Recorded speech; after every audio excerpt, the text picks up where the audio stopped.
Hi dancers, Jess here. Welcome back to the Whole Dancer YouTube channel. Thank you so much for tuning in once more. Every week here on the Whole Dancer YouTube channel, you will find a new video in the areas of health, wellness, or dancer, balance, inspiration, things that are going to keep you all moving forward in a healthy and sustainable way so you can sort of move towards your dance goals in a healthy way and know that you're not alone on that path. So today's question comes from an Instagram submission, which is one of the many ways that you can reach out to me if you've got a topic that you'd like me to cover on the Whole Dancer YouTube channel or on the Whole Dancer blog. And this is about protein intake. How do you know if you're getting too much, too little, all that jazz? So let's get into it. Protein is one of those macronutrients that, sometimes as athletes and dancers and active people, we get a little obsessed with and think we need a ton of. When I was dancing professionally, I was obsessed with protein, and I would add protein powder to my yogurt and my oatmeal, and I would drink protein shakes in the afternoon, and I would put protein in smoothies, and I would eat as much protein as I possibly could. Tons of egg whites, all that stuff. I don't know if it helped. I felt okay. I think that I, at the time, was prioritizing protein and then sort of ignoring carbohydrates and fat to a certain extent and not necessarily getting enough of those macronutrients, which are also essential. So there are some things to keep in mind when you are consuming your food and, creating balanced meals and making sure that you're not going overboard. So if you're not getting enough protein, there are some things that can come up. Without enough protein, you might feel a lack of energy. You might experience a loss of muscle mass, or you might have a weakened immune system. So protein supports all of those things, and if you're not getting enough of it, those are some of the side effects. You might also experience edema, which is a little bit more serious, and that's just basically water retention, but it can be really bad. And this would be a significant lack of protein most likely, but it is something that can happen. One of protein's functions is that it helps to stabilize your blood sugar. So if you're not getting enough of protein, and especially if you're not getting enough protein and instead you're getting a lot more carbs or sugars, you might have unstable blood sugar. And of course, that's going to lead to those spikes and crashes in energy. And then finally, the reduction in muscle mass and lack of energy for your muscles from protein can lead to injury. So it is important and it is essential and it is something to consider and make sure that you're getting enough of in your diet. I think that dancers who are vegan and vegetarian sometimes struggle with protein intake.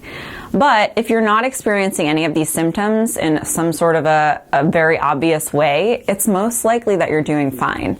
As vegan dancers can all tell you, there is protein in the majority of the foods that they're consuming. It's important to keep in mind that there are high protein sources in vegan and vegetarian diets, but you have to do it healthfully in order to make sure that you are getting what you need. It's very possible. I was a vegan dancer. I was not personally the healthiest vegan dancer, but since then I've learned everything there is to know about a vegan diet for dancers. And therefore, I very much know how possible it is to get exactly what you need on a vegan diet. Protein, like most things, is best to be consumed in the form of food versus supplements. So we would like to avoid as much as possible, or it's beneficial to avoid as much as possible, getting high levels of protein from things like protein powders or some sort of supplement or other powder. You want your food to be the source of your macro and micronutrients as much as possible. So, think about what clean, lean protein sources you can add to your meal plans. What are going to be the easier ones for you to consume? What's most portable? Things like hard-boiled eggs and chicken and some fish even. Well, maybe not super portable, but it is somewhat portable. Lentils, beans, tofu, organic tofu if you eat tofu, tempeh. There are plenty of options that are high protein, that are somewhat portable, that you'll be able to bring out with you in order to make sure you're getting what you need. Most nutrition studies do show that it's very challenging to get too much protein. If you are eating more protein than your body needs, that could have a negative impact on your energy, and that's probably one of the most key factors for you to think about when you're sort of assessing how your meal plan is working for you. If you think you're eating really well and you're eating really clean and you're eating a ton of protein and you are low in energy, it is possible that you're consuming too much. However, as far as adverse health effects go with protein, it's very hard to reach any sort of upper limit. You'd have to be going to crazy extremes to get there. I mean, like I told you what I used to do as a dancer and protein, and even with all of that, I wasn't going way overboard. So it was still a fine amount that I was consuming.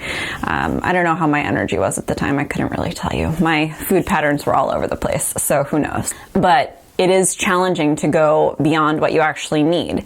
You know, some people have said that it can have adverse effects on kidneys or bones.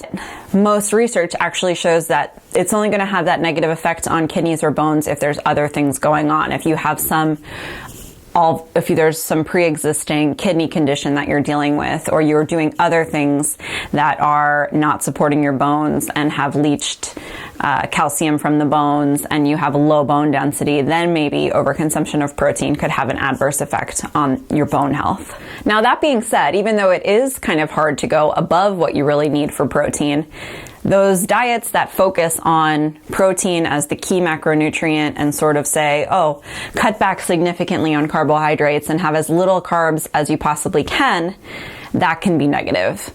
And what can happen most significantly with that is without the carbs, our gut microbiome, so all the good bacteria in our gut, is going to be lacking and is going to be depleted. And without that, you're going to fall into, or you can run into digestive issues, and you can run into some long-term inflammation and health side effects that you don't want to get into. So I always advocate for dancers to think about food as more balanced than anything else. You want a huge proportion of your meal to be vegetables. Half the plate, 3/4 of the plate, colorful, lots of greens. And then protein, carbs, and fat are kind of like the side area to all of that. You should have them at your meals. They are essential, but you don't want to have a huge hunk of steak or a huge hunk of fish or even a huge hunk of tofu, whatever the protein that you consume is. You don't want it to make up a huge majority of what your meal is. The proportion should always be vegetables at the forefront. Protein, more of a condiment. Fat, again, more of a condiment. And then carbohydrates, it's going to depend on your energy level for the day, what else you've consumed. But some brown rice, some quinoa, oatmeal, these things are all healthy options and should be part of the diet and part of your meal plan. If you get overly obsessed with the protein and try those protein-focused diets that cut out carbs, because they can yield quick results, but not necessarily lasting results, that protein consumption can have an adverse effect on performance and on your long-term health. So, as I always say, if you need one-on-one support for this sort of thing, feel free to reach out. This is something that I work on with dancers. It takes experimentation and it takes figuring out where you are with food now to figure out what adjustments you might need. I wouldn't make any blanketed changes or any major changes to your eating plan unless you've talked to somebody about it and they've helped you to kind of assess what's going to work best for you. So guys, that was all about protein. I hope you liked it. If you did, please give this video a thumbs up. If you have a comment or question, feel free to comment below. And as always, if there's a topic that you'd like me to cover, feel free to reach out. You can send me an email, jess@thewholedancer.com, or you can, reach out on Instagram. As I said, that's where this question came from. And there's always new content up on the Whole Dancer blog and on our YouTube channel once a week. So stay in the loop by signing up for the email list. 50 tips to get back in dancing shape will be a free gift to you, a whole PDF guide, and when you sign up for the Whole Dancer email list. And to do that, you can just go to thewholedancer.com/tips to sign up. Thanks again so much for tuning in, and I'll catch you next time.